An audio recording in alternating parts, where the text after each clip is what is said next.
হে everyone, আসসালামু আলাইকুম। Welcome back to my channel Sania Kabir recipe. আমার আজকের রেসিপি ওরিও মিল্কশেক। মাত্র 10 টাকা দামের ওরিও বিস্কুট দিয়ে একদম কফি শপ স্টাইলে ওরিও মিল্কশেক তৈরি করে দেখাবো, যেটা খেতে খুবই সুস্বাদু হয়। একদম কম খরচে অল্প সময়ে রেস্টুরেন্টের স্বাদে এই ওরিও মিল্কশেকটা তৈরি করতে পারেন, যেটা খেয়ে ছোট থেকে বড় সবাই অনেক বেশি পছন্দ করবে। ভিডিওটা শেষ পর্যন্ত দেখবেন, আশা করি সবার কাছে ভালো লাগবে। ওরিও মিল্কশেক তৈরি করার জন্য আমি এখানে 2 প্যাকেট ওরিও বিস্কুট নিয়েছি, আর এখানে 12টার মতো বিস্কুট হয়েছে। আমি 2 গ্লাস ওরিও মিল্কশেক তৈরি করার জন্য 12টার মতো বিস্কুট নিয়েছি। তবে ওরিও মিল্কশেকটা বেশি পরিমাণে তৈরি করতে হলে বিস্কুটের পরিমাণটাও কিন্তু বাড়িয়ে নিতে হবে। এখন একটা ব্লান্ডারের চোখে বিস্কুটগুলোকে ঢেলে দিচ্ছি, আর দিয়ে দিচ্ছি 2 টেবিল চামচ পরিমাণ চিনি, আর 3 টেবিল চামচ পরিমাণ দিয়ে দিচ্ছি গুঁড়ো দুধ। বিস্কুটগুলো যেহেতু অনেক মিষ্টি হয়, তাই আমি চিনির পরিমাণটা কমিয়ে দিচ্ছি। স্বাদ অনুযায়ী এখানে অ্যাডজাস্ট করে নিতে পারেন। এখন ব্লেন্ডারের চোখে ঢাকনাটা লাগিয়ে দিয়ে আমি বিস্কুটগুলোকে গুঁড়ো করে নিয়েছি।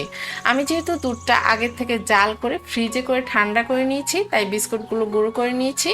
তবে রুম টেম্পারেচারে থাকা দুধ দিয়ে এই ওরিও মিল্কশেকটা তৈরি করলে এই বিস্কুটগুলো আগের থেকে গুঁড়ো করে নেওয়ার কোনো প্রয়োজন নেই। এখন আমি 2 কাপ দিয়ে দিচ্ছি লিকুইড মিল্ক, আর 7-8টার মতো দিয়ে দিচ্ছি আইস কিউব, আর 3 টেবিল চামচ পরিমাণ দিয়ে দিচ্ছি ভ্যানিলা আইসক্রিম। আইসক্রিমটা দিলে একটু ক্রিমি ক্রিমি ভাব আসবে, তখন এই ওরিও মিল্কশেকটা খেতে আরও বেশি ভালো লাগবে। ব্লান্ডারের চোখে ঢাকনাটা লাগিয়ে দিয়ে আমি আরও 2 থেকে 3 মিনিটের মতো ব্লেন্ড করে নিয়েছি। এই তো আমার মিল্কশেকটা একদম রেডি হয়ে গিয়েছে। এখন আমি এখানে 2টা গ্লাস নিয়েছি এই ওরিও মিল্কশেকটা পরিবেশন করার জন্য। একটু চকলেট সিরাপ দিয়ে গ্লাসটাকে ডেকোরেট করে নিচ্ছি। এটা জাস্ট গার্নিশ করার জন্য, এটা অপশনাল, হাতের কাছে থাকলে করবেন, না থাকলে না করলেও চলবে। এখন উপর থেকে মিল্কশেকটা ঢেলে দিচ্ছি। এখন উপরে যে ফেনাটা সৃষ্টি হয়েছে এটা একটা চামচের সাহায্যে দিয়ে দিচ্ছি। এটা জাস্ট দেখার সৌন্দর্যের জন্য দিয়ে আমি উপর থেকে একটু ভ্যানিলা আইসক্রিম দিয়ে দিচ্ছি, আর একটু চকলেট সিরাপ দিয়ে এই গ্লাসটাকে ডেকোরেট করে নিচ্ছি।